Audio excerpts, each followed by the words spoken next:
Hi guys, welcome to the Golden Cruiser. I'm Cindy, and today we're going to be talking about things that catch new cruisers off guard.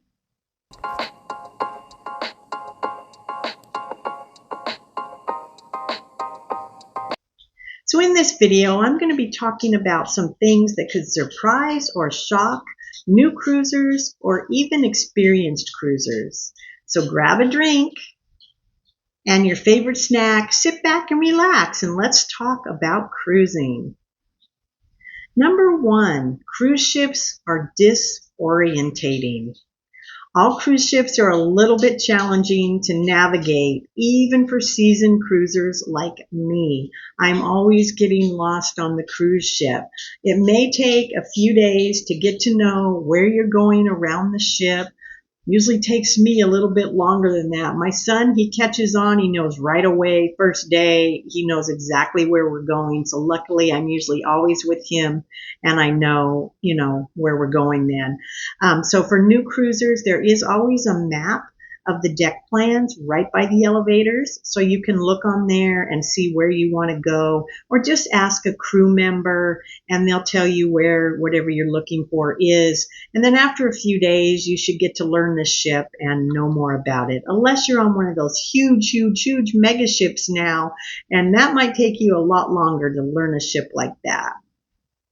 Number two, drink taxes in certain ports. Now, in certain ports that you may go to, if you were to buy a drink at a bar or a cocktail in a restaurant, there may be a tax added to that drink.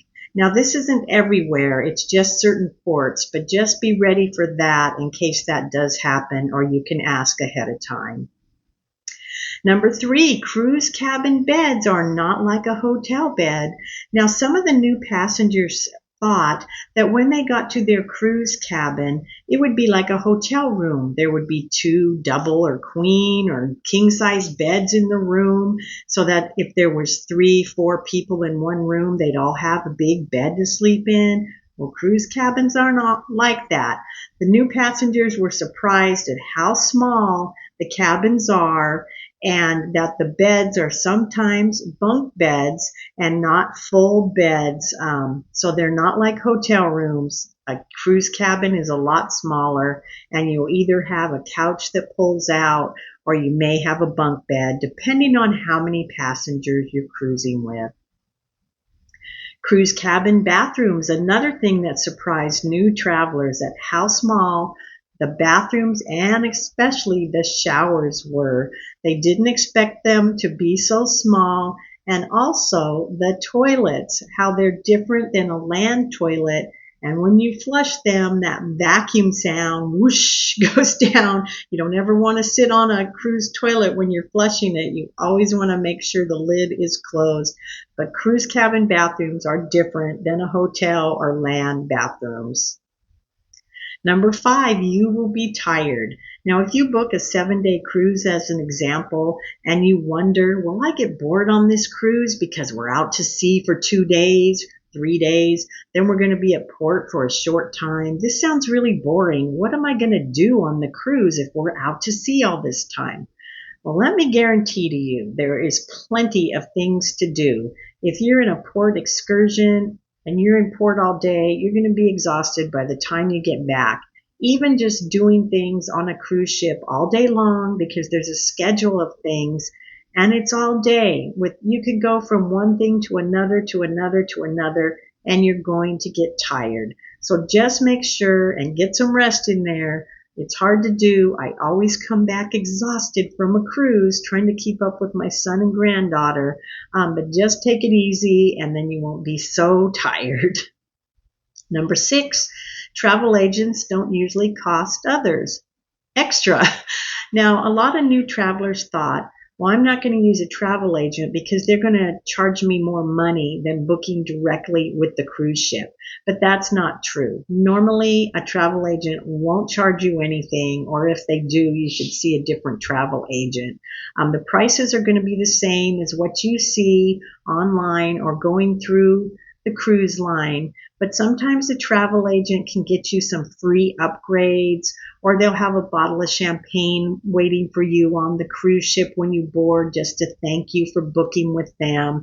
So a lot of times you will get some little bit of extras with the travel agent, and they can follow along with all the things. We had a travel agent once that we booked through, got us a free balcony upgrade when we had a window cabin, and they got that free for us. So next time you book, you might want to look into a travel agent. Just make sure it's one that you know or someone refers to you, and not just someone that's on Facebook saying, let me book this for you, because there are scams out there also.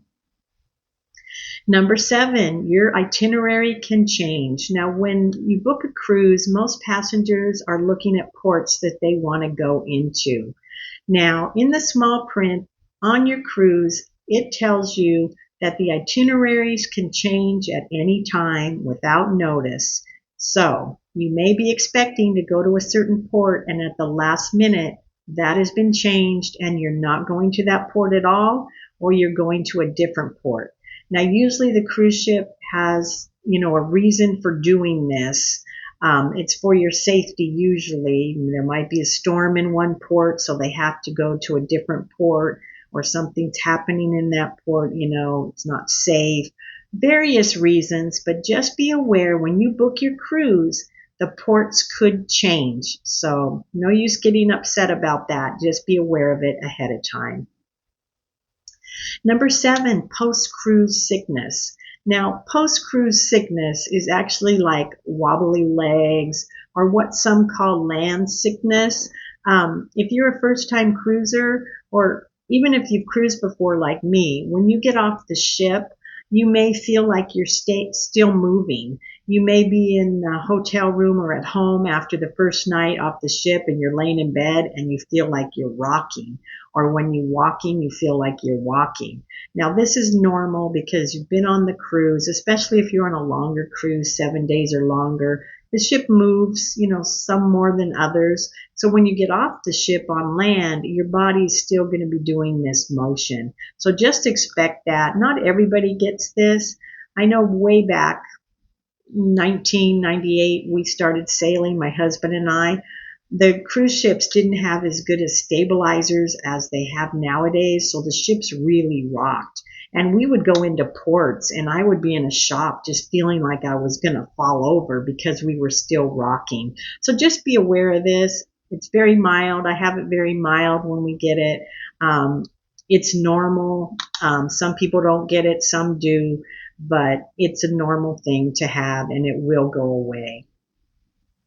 Number 8, included dining options. Now, a lot of new passengers are confused as to what food is included and what food they have to pay for, because on the cruise app, before you sail, it is trying to sell you specialty dining, and on the cruise app, it doesn't really show all of the food places that are available on there without a charge. They're just trying to get you to buy the specialty dining. So a lot of passengers, especially the new ones, aren't aware that they can eat free in the dining rooms. A lot of them think they have to pay for the dining room. But the dining rooms are free, and there's a lot of food that is included free. Well, it's included in the price you paid around the ship. You don't need to pay for specialty dining unless you want to. There's plenty of food to eat everywhere. You have cafes, you have barbecue places, you have hot dog hamburgers. You have things all through the cruise ship that is included. So you can go onto the website, pull up your ship you're on, and it will show you there all the food, all the restaurants that are included, all the activities on your ship. It will have every bit of information about your ship. Just go to that website for your cruise line, pick your ship. It'll have a place for ships, and then you can see all the details on it, and you'll know the places you can eat, that there's no charge. Number 9, fights don't happen as much as it seems. Now, a lot of new people thinking about going on a cruise see all these things all the time on TikTok or YouTube about fights breaking out, more fights breaking out all the time. And most of them, they seem to be on Carnival. Well, I've been cruising since about 1998, and I have never had a fight on a ship I've been on. And I've been on Carnival, Royal Caribbean, Princess Cruise, Norwegian. I've never seen a fight. So it's not that often that it happens, but when it does happen, of course, it gets thrown, onto all these social media platforms so people can see them. So just be aware of that as a new cruiser. And most of these fights seem to be on the short cruises, like 4 night cruises, which they call booze cruises, because people are on there to drink and party over a weekend or something. And that's normally when they break out. But if you go on a longer cruise, like a 7-day cruise or something, there should be no issue. But you should have no problem. Don't need to worry about that. Number 10, luggage delivery is not speedy. Now, a lot of new cruisers expect to have their luggage in their cabin when they get there. That's not going to always happen. So make sure that if you have important things that you're going to need right away, especially your medication, always carry that with you and don't pack it in your luggage. Or maybe you wanted to go to the pool and swim, before your luggage gets there. Carry a carry-on bag that would have a change of clothes for that, or anything that you would need right away. Don't expect your luggage to be there when you get to the room. I've heard of it not getting there till like 10 o'clock at night, but that's very rare. You can't get to your room right away. Anyway, your room is usually not available till between 1 and 3, depending on the cruise ship. They will announce when your cabin is ready, and then you can go to your cabin. Your luggage may be there then, but it's usually a little while later. They have a lot of luggage to deliver to your cabins, and your stewards have to bring those. So it's a lot of luggage depending on the cruise ship. So be patient with your luggage and just take what you would need.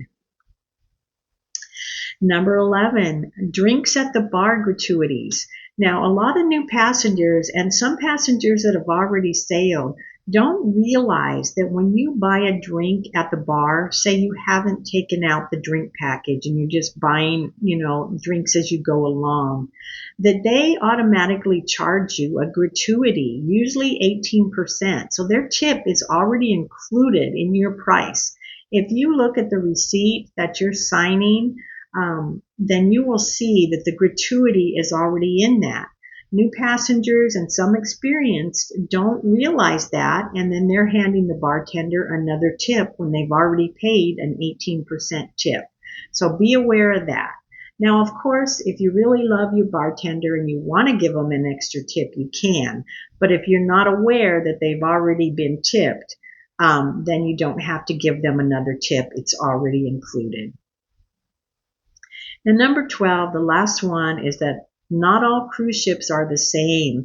Now, some new passengers were not aware that cruise lines are not alike, and they booked the wrong cruise for what they wanted. Maybe some had families, and they wanted the big water slides and a lot of family activity, and they booked a Princess Cruise, where Princess Cruise is geared more towards older people and not so much kids. You won't find water slides on a Princess Cruise or zip lines or big things like that. So make sure you look at the ship, or get a travel agent to tell you which would suit you best. Or there might be an older couple that want to go on a nice, laid back cruise. They should pick a Princess Cruise, a Holland America, Celebrity, and not like a Royal Caribbean or a Carnival that has all these big, zip lines and rock climbing walls and, all those things like that. So just make sure, look at your cruise. You can compare your cruise lines, compare the ships. Go on there and pick the ship. It will tell you what is included on that ship. That way you make sure you have the right ship for your needs and you're not stuck on a ship that you're not happy with.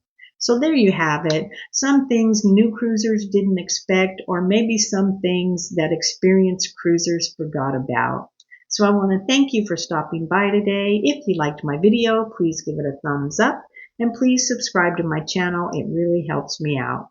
So thanks again for stopping by, and I hope everybody has a great day. Bye for now.